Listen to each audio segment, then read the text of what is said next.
ایسے ناپاک اقدامات فوری طور پر روک دیے جائیں، جبکہ یورپ ہی کے ایک عدالت نے اسے اظہار رائے کہنے سے، اظہار رائے کی آزادی کہنے سے انکار کیا ہے اور اسے مسلمانوں کے جذبات کو مجروح کرنے کا سبب ہی نہیں کہا بلکہ اس کو جرم قرار دیا ہے۔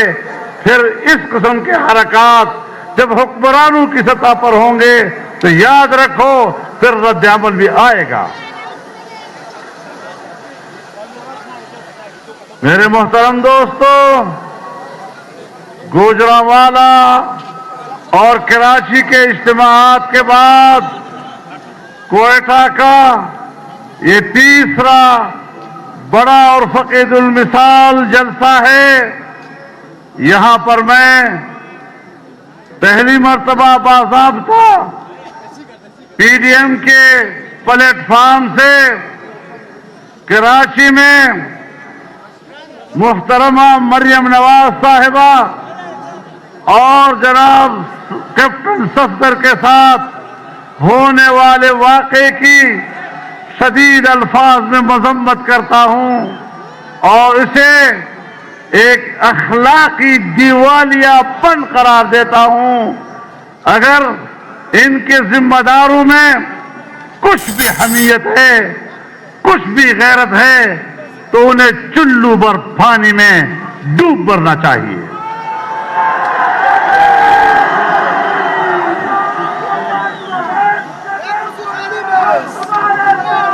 میرے محترم دوستو، جس طرح کراچی میں واقع ہوا، یہاں بلوچستان کے ایک مہمان کو ایئرپورٹ پر گرفتار کرنا یہ بلوچستان کی روایات کے خلاف ہے، مہمانداری کے خلاف ہے۔ ہم اس کی بھی مذمت کرتے ہیں۔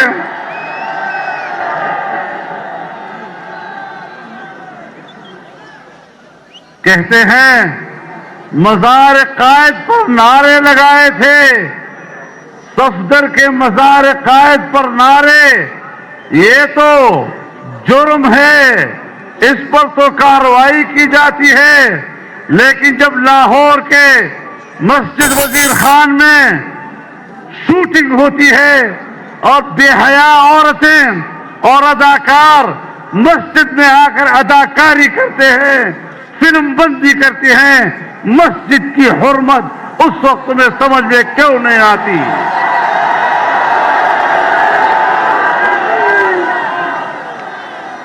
میرے محترم دوستو،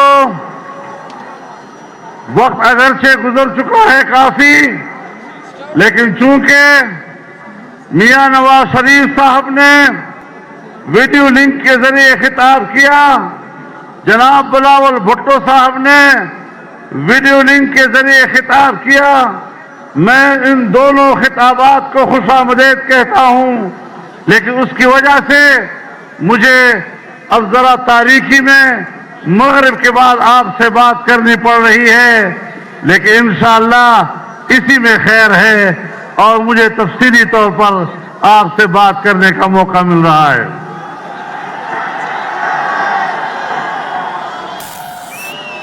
میرے محترم دوستو، 2 دن ہوئے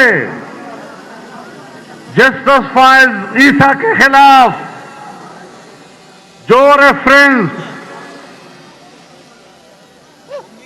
نام نہاد کابینہ میں، وفاقی کابینہ میں منظور کیا گیا، پھر ایک جعلی صدر مملکت کے پاس بھیجا گیا، پھر اس نے اس کو عدالت عظمیٰ میں پیش کیا،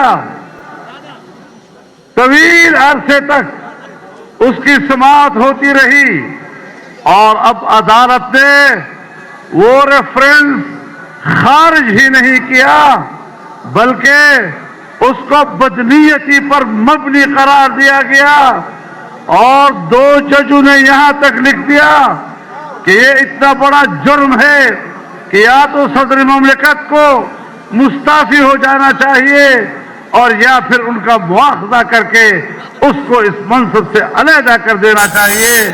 میں کہتا ہوں اگر کچھ بھی اخلاقی اقدار اس دنیا میں موجود ہے، آپ کا آئینی جواز تو پہلے ہی نہیں تھا، آپ کا قانونی جواز تو پہلے بھی نہیں تھا، لیکن عدالت کے فیصلے کے بعد آپ کے پاس حکومت کرنے کا اخلاقی جواز بھی نہیں رہا ہے۔ کس بنیاد پر تم کابینہ میں بیٹھے ہو؟ کس بنیاد پر وزیر اعظم کرسی پہ بیٹھا ہے؟ کس بنیاد پر صدر مملکت کے نام سے ایک شخص پریزیڈنسی میں بیٹھا ہوا ہے؟ آج عدالت عظمیٰ کا فیصلہ واضح طور پر اعلان کر رہا ہے کہ پاکستان ڈیموکریٹک موومنٹ کا موقف درست ہے۔ یہ حکمران جعلی ہیں، جعلی تھے، اور ان جعلی حکمرانوں کے خلاف اب ہماری تحریک اور بھی زیادہ زور سے آگے بڑھے گی انشاءاللہ۔ گو عمران! بنی گالا تک آواز جانی چاہیے، گو عمران! گو عمران! گو عمران!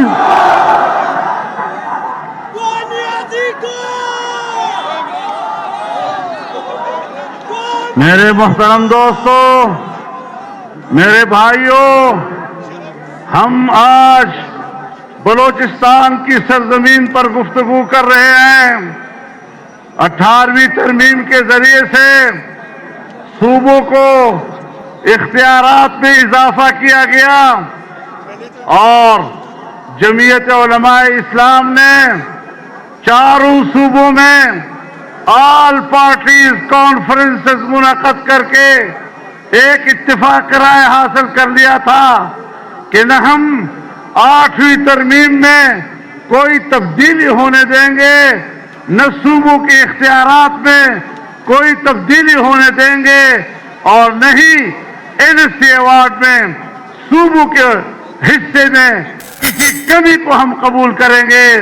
آج PDM کے اس پلیٹ فارم سے میں واضح اعلان کرتا ہوں کہ کوئی مائی کا لال یہ مت سوچے کہ ہم چھوٹے صوبوں کے حقوق غصب کر لیں گے، 18ویں ترمیم میں تبدیلی کر لیں گے، NSC ایوارڈ میں کمی لائیں گے۔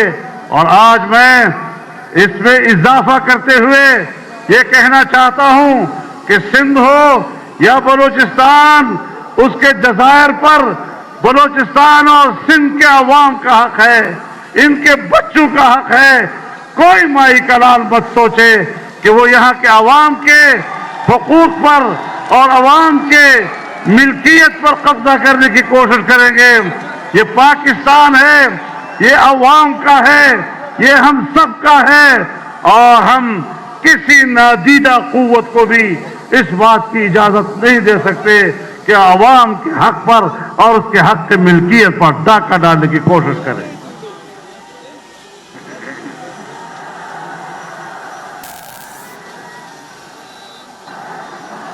میرے محترم دوستو، ہمارے تمام اکابرین نے آپ سے باتیں کی، تفصیل سے باتیں کی، اور انہوں نے پاکستان کی تباہال معیشت کا تذکرہ کیا۔ میرے خیال میں یہ ایک ایسی صداقت ہے اور یہ ایک ایسی حقیقت ہے کہ جس کا انکار نہیں کیا جا سکتا۔ میرے محترم دوستو، جب پاکستان مسلم لیگ اور ہمارا اتحاد 5 سال مکمل کر کے آخری بجٹ دے رہا تھا تو ہم نے اپنے بجٹ میں آنے والے سال کے لیے سالانہ ترقی کا تخمینہ 5.5% رکھا تھا، لیکن انا اہلوں نے، انا لائقوں نے اگلے سال بجٹ پیش کر کے پاکستان کی سالانہ ترقی کے تخمینے کو 1.8 پہ لے آئے۔ کہاں 5.5% کا تخمینہ اور کہاں 1.8 پہ، اور ہم نے پچھلے سال جب آزادی مارچ کیا تھا، آپ کا بلوچستان جس انداز میں اس میں شریک ہوا تھا، آپ کا میرے اوپر قرض ہے کہ میں آپ کی خدمت پہ حاضر ہوں اور آپ کا تہ دل سے شکریہ ادا کر رہا ہوں۔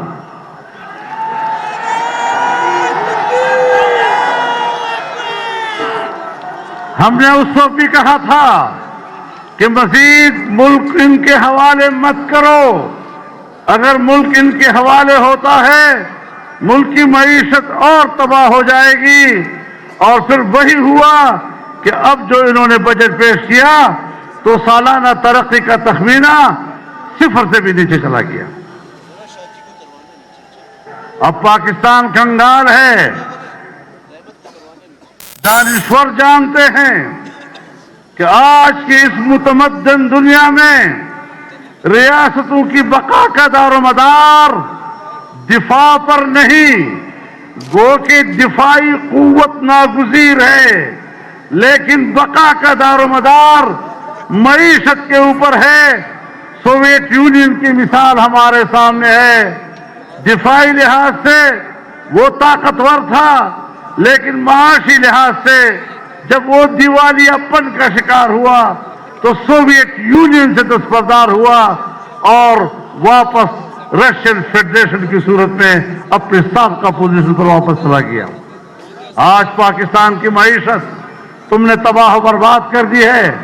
آج میں آپ کو بتانا چاہتا ہوں کہ یہی ہندوستان تھا، یہی بی جے پی کی حکومت تھی، یہی واجپئی اس کا وزیر اعظم تھا، پاکستان کی معیشت بہتر تھی، ہندوستان پاکستان کے ساتھ تجارت کرنا چاہتا تھا۔ وہ بس میں سوار ہو کر واگا کے راستے لاہور آیا، مینار پاکستان پر کھڑے ہو کر پاکستان کی حقیقت کو تسلیم کیا، چاہتا تھا کہ میری پاکستان سے دوستی ہو، میں پاکستان سے کاروبار کروں۔ افغانستان آپ سے کاروبار کرنا چاہتا تھا، اس زمانے میں ایران آپ سے کاروبار کرنا چاہتا تھا، اس زمانے میں مشرق وسطیٰ آپ سے کاروبار کرنا چاہتا تھا، لیکن آج وہی ہندوستان ہے، وہاں پر اسی بی جے پی کی حکومت ہے اور آج وہاں مودی کی حکومت ہے، لیکن مودی کا رویہ پاکستان کے ساتھ اتنا دشمنی کا ہے، اتنا معاندانہ ہے، جو صاف یہ بتا رہا ہے کہ پاکستان اب معاشی لحاظ سے کنگال ہو چکا ہے اور ہماری کمزوری کا فائدہ اٹھاتے ہوئے ہندوستان اب پاکستان کا خاتمہ کرنا چاہتا ہے۔ لیکن میرے محترم دوستو، ایک طرف ہندوستان کا یہ رویہ، پچھلی حکومت میں ہم نے معاشی ترقی کے نئے راستے ڈھونڈے، ہم نے چائنا کے ساتھ رابطہ کیا اور وہ چین جس کے 70 سال ہمارے ساتھ ایسی دوستی رہی کہ جس دوستی کو ہمالیہ سے اونچی، بحر الکاہل سے گہری اور شہد سے میٹھی دوستی کہا جاتا تھا، آج وہ معاشی دوستی میں تبدیل ہوئی۔ 70 ارب ڈالر اس نے پاکستان میں صرف کیے تاکہ یہاں سڑکیں بنے، یہاں صنعتی بستیاں قائم ہوں، صنعتی علاقے قائم ہوں، یہاں پاکستان میں بجلی کی پیداوار میں اضافہ ہو، ملک کی معیشت مستحکم ہو۔ لیکن جب ان لوگوں کے ہاتھ میں حکومت آئی، انہوں نے نیا فلسفہ دیا۔ فلسفہ کیا تھا؟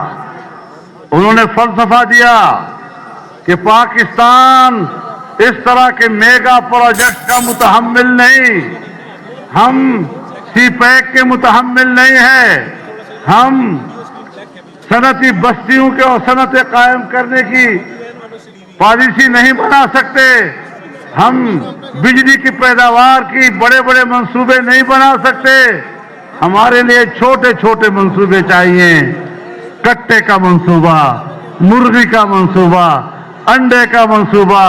لخ لعنت ہو تمہارے اس تصور پر کہ تم سمجھتے ہو کہ ہم ایک کامیاب معیشت دے رہے ہیں۔ نعرہ تکبیر!